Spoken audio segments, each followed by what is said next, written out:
From Silicon Valley, California, this is Fresh Dialogues. Hello and welcome to Fresh Dialogues. I'm Alison Van Diggelen. Fresh Dialogues is an interview series with a green focus, based in the heart of Silicon Valley. Each week I interview business leaders and celebrities who have something fresh to say about our green economy and our green world. Thanks for joining us. And AB 32 did it right and is being implemented by California Air Resources Board appropriately. This is an economic engine, not a caboose.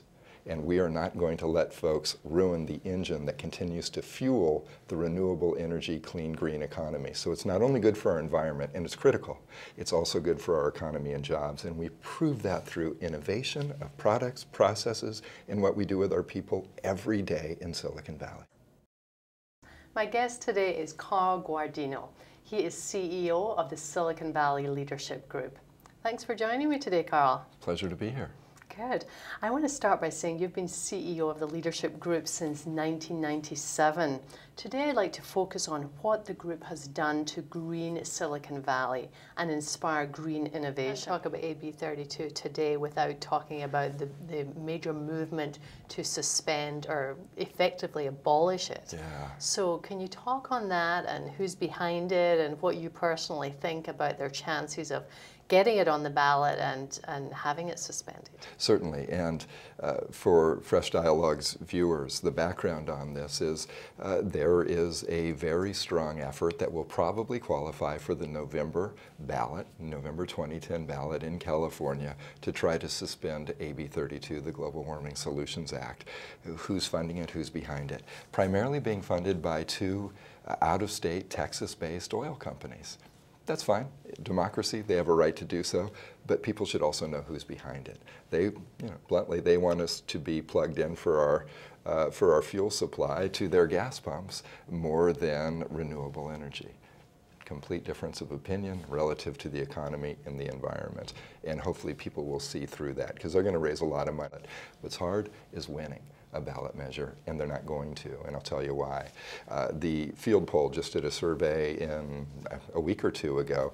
Nearly 60% of Californians fully support the Global Warming Solutions Act, AB 32. So we start with a base of citizens who understand the problem and that AB 32 is part of the solution.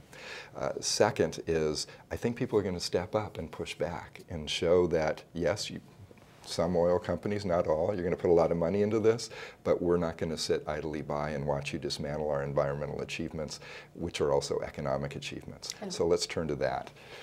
Jobs in the economy are the biggest issue in California. What do you say to people that are saying AB 32 and environmental legislation will kill jobs, will overtax us? What do you say to that? Well, what's wonderful about Silicon Valley, and I believe our heritage through David Packard at the Silicon Valley Leadership Group, is it's never been an either or. It's never been the environment or the economy. It's always been the environment and the economy, and we can have our cake and eat it too when we do it right, and AB 32 did it right and is being implemented by California Air Resources Board appropriately.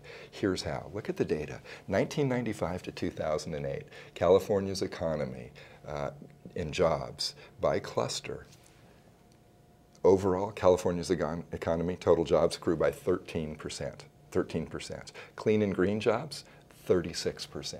Nearly 3 times as much. In the downturn, 2007, 2008, while the rest of California lost jobs, green, clean jobs grew by 5%. This is an economic engine, not a caboose. And we are not going to let folks ruin the engine that continues to fuel the renewable energy, clean, green economy. So it's not only good for our environment, and it's critical, it's also good for our economy and jobs. And we prove that through innovation of products, processes, and what we do with our people every day in Silicon Valley. It's good to focus on AB 32 as an example of the kind of work you do at the Silicon Valley Leadership Group. How are you planning to make sure that AB 32 doesn't get suspended? Is it a publicity campaign, an educational campaign, or is it grassroots through each of these companies? All of the above. All of the above. And the other thing to remember about AB 32, in addition to, we have a base of Californians who really believe it is part of the solution, nearly 60% according to the field poll, and folks who are going to be disturbed that out-of-state oil interests are the ones who are trying to dismantle it. But then there's the way they're trying to hook it to the jobs and the economy that I think people are going to be concerned about when they learn the facts, and that is, well, we're not really doing away with it. We're just setting it aside until we get to a 5.5% unemployment rate in California for 4 straight quarters.